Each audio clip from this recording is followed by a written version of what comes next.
ম্যাচের শুরুতেই কিলিয়ান এমবাপ্পের জোড়া গোলে লিড নিয়েছিল রিয়াল মাদ্রিদ, তবে কিছুক্ষণ পরই পাল্টে যায় পুরো দৃশ্যপট। দুর্দান্তভাবে প্রত্যাবর্তন করে বার্সেলোনা। ১৯তম মিনিটে ব্যবধান কমান এরিক গার্সিয়া, এরপর রীতিমতো ম্যাজিক দেখিয়ে অবিশ্বাস্যভাবে লিড নেয় কাতালানরা।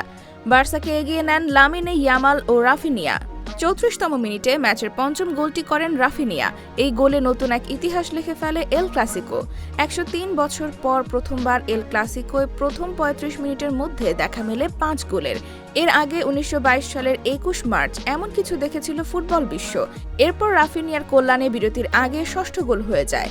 এতে ১২৩ বছরের মধ্যে এবারই প্রথম কোনো দল প্রথমার্ধে জোড়া লিডের পর হারের সংখ্যা নিয়ে বিরতিতে যায়।